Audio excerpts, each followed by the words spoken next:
The scripture reading for today is Acts chapter 2, verses 42 through 47.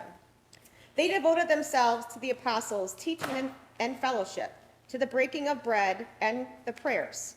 Awe came upon everyone because many wonders and signs were being done by the apostles. All who believed were together and had all things in common. They would sell their possessions and goods and distribute the proceeds to all, as any had need. Day by day, as they spent much time together in the temple, they broke bread at home and ate their food with glad and generous hearts, praising God and having the goodwill of all people. And day by day, the Lord added to their number those who were being saved. This ends the reading.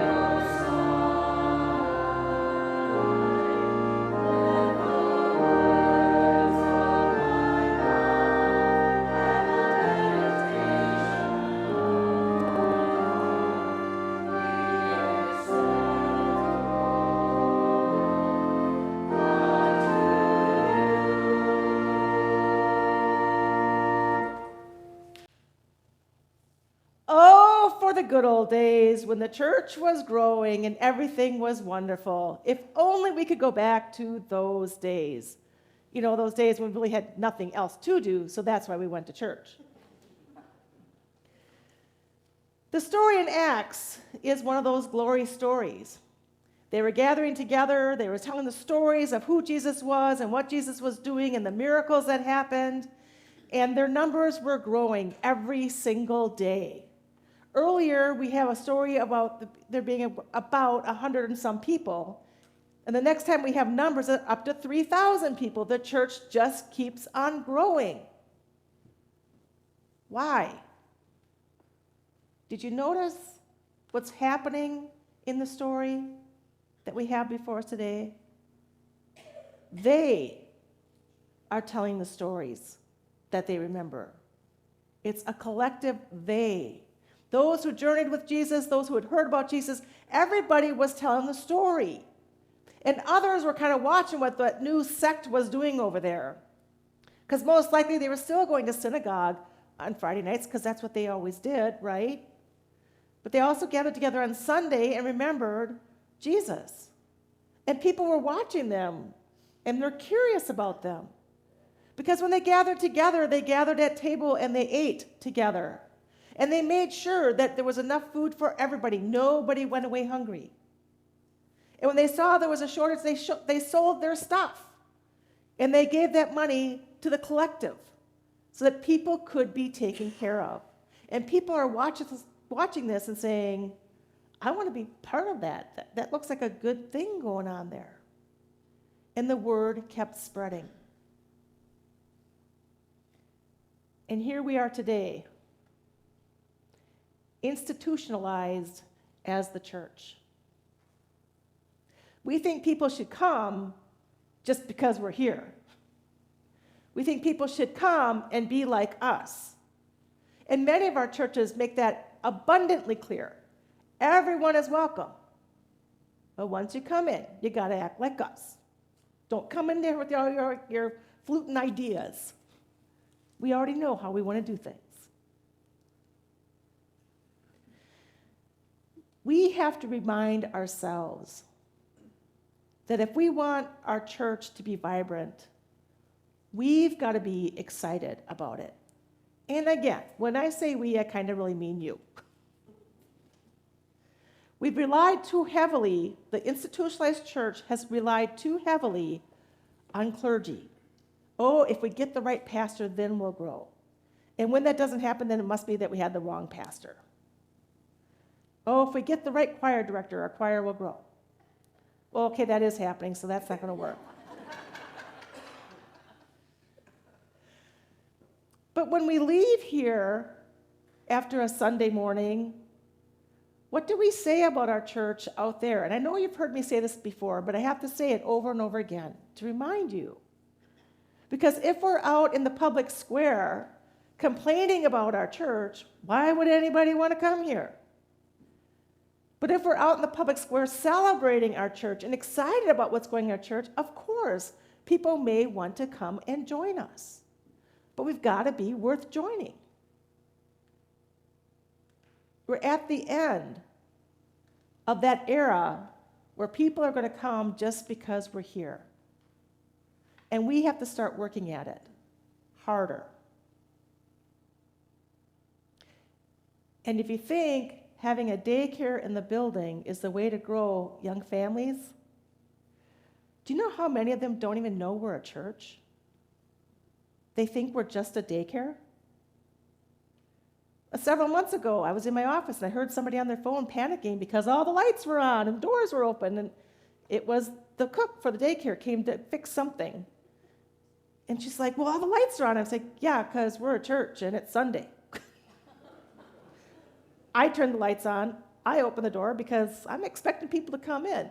You know, it's what we do on Sunday. No clue that we'd be here on a Sunday morning with the lights on and the doors open. And just this past week, I was talking with Phyllis and one of the other daycare workers, and she said, I had no idea this was a church. I just thought it was a daycare. That's on us. That is on us. And I think we need to figure out a way to fix that. Because when they come in that door, they don't even see the stairs off to the side. They just go straight down and come back. So what are we doing to make sure that everybody who walks in our doors, no matter where they are in the building, knows that we are an active and vibrant church? Unfortunately, it took a funeral for them to know that we were a church this week. And that doesn't give the message that we're active and vibrant. That gives a message we were used once this year.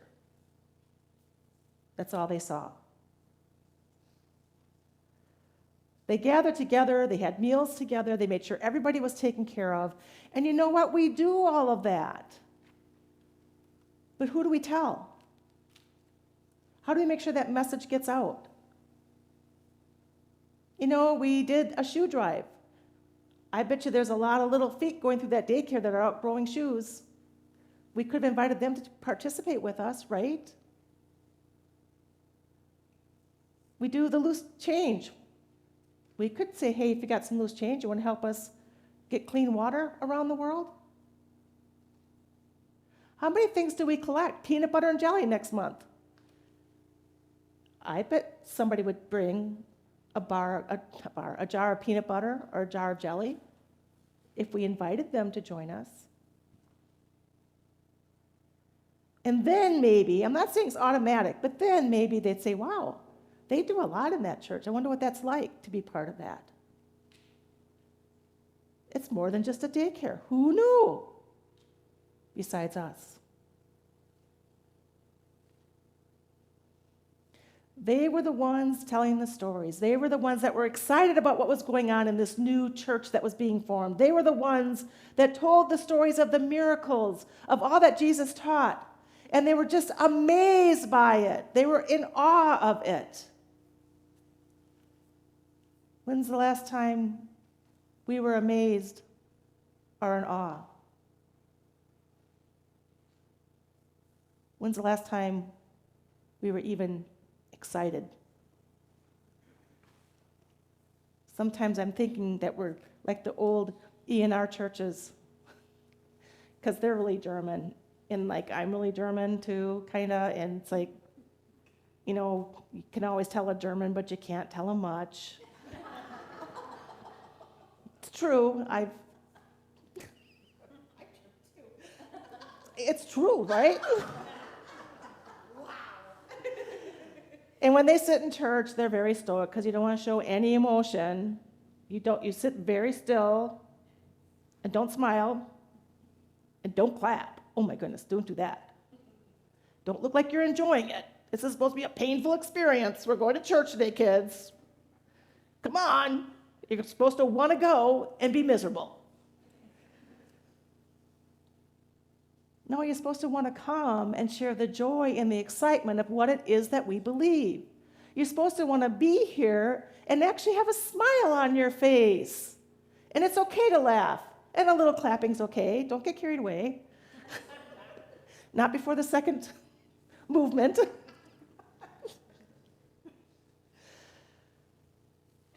But for some reason, we have a difficult time showing our excitement for what we believe and what we do. And I would encourage us to join those early disciples, that early community in Acts, and find the joy that is so deep within us that we can't help but share it.